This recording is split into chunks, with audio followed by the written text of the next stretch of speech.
আমরা আওয়ামী লীগের আমলে আমরা 14টি বছর, তার মধ্যে লাস্টে আমরা 2 বছর ঘরে ঘুমাতে পারিনি, বাড়িতে থাকতে পারিনি। আমরা সব সময় আতঙ্কে ছিলাম। আমাদের ছোল লেখাপড়া করতে পারে নাই, স্কুলে যাইতে পারে নাই। আমরা বিএমপি করি বিধায় আমাদের ছেলে মেয়ে স্কুলে যাইতে পারে নাই, তাদের স্কুলে কোনো অবস্থানে রাখা হয় নাই। আমরা অনেক সমস্যায় জর্জরিত ছিলাম। আমাদের দল যদি ক্ষমতায় আসেন তাহলে ইনশাআল্লাহ শিক্ষা থেকে শুরু করে সর্বস্তরের মানুষ নিয়েই চিন্তা ভাবনা করবে। দুর্নীতি মুক্ত সুষ্ঠু সমাজ গড়ার লক্ষ্যে আমাদের নেতা তারেক রহমান কাজ করবেন এবং কৃষি খাতকে তিনি উন্নত করবেন। আমাদের কৃষি প্রধান দেশ, কৃষি প্রধান 31 দফা বাস্তবায়নের উনি সর্বোচ্চ চেষ্টা করবেন।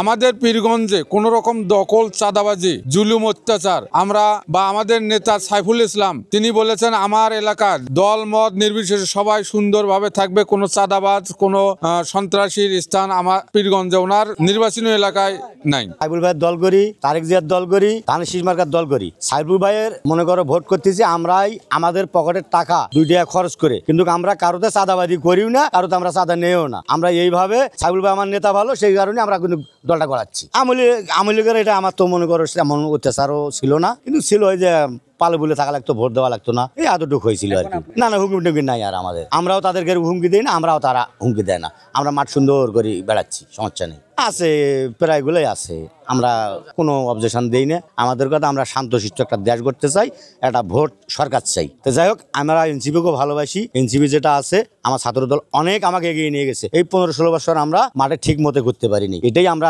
এনসিপি দলের কাছে সন্তুষ্ট। এটা তো মনে করো পীরগঞ্জে তো এনসিপির কোনো নাই, প্রতিযোগিতা নাই। এখন প্রতিযোগিতা না থাকলে তো ওটা খেলবার মাঠে যা বোঝা যায় না। যখন প্রতিযোগিতা একটা ফুটবল খেলতে যায়, যে কেউ না যে কেউ গোল না দিতে পারলে একটা পেনাল্টি কিন্তু হয়, সে পেনাল্টিরও প্লেয়ারটা নাই এই জায়গায়। আমরা যার কারণে আমরা ছাত্রদলকে ভালোবাসি, তারা না হলে কিন্তু আমরা আসতেও পারতাম না এতদিন। সুন্দর একটা যে মার্কাটাই পাইছে, তাতে আমরাও খুশি, তারাও থাক, আমরাও থাকি, সবাই মিলে একটা দেশ নতুন করি। তো 5 তারিখের পর হয়েই গেল, সেই দেশটাই করতেছে।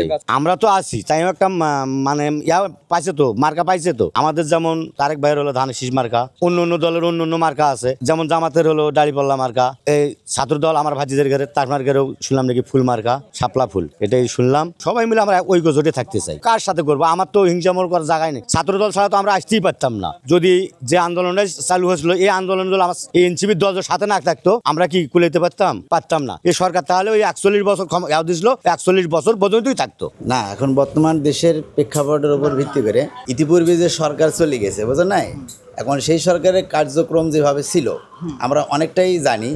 এখন বর্তমান ওই সরকারের তো হলো নির্বাচনী প্রচারণা সব কিছু আপাতত বন্ধ।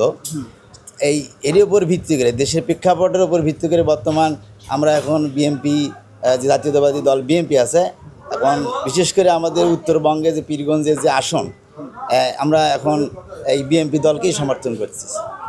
হ্যাঁ, মোটামুটি ইতিপূর্বে 17 বছর যে নির্যাতনের ব্যাপার ছিল, অনেকেই ঘর থেকে বাইরে হতে পারে নাই, তার বিভিন্ন সময় বিভিন্ন প্রেক্ষাপটের কারণে তারা নির্যাতিত হয়েছে। 5 তারিখের পর থেকে একটা যে দল স্বচ্ছ হওয়ার দরকার ছিল, সেটা অনেকটাই এগিয়ে গেছে এবং জাতীয় যে নির্বাচন সামনে ফেব্রুয়ারিতে আসবে, তাতে অনেকটাই আমাদের দেখা যাচ্ছে যে পীরগঞ্জ 6 আসনের বিএনপির অনেক নেতাকর্মীরা যারা আছে, তারা অনেকেই ভালো করার জন্য ফিল্ডে কাজ করতেছে আর কি।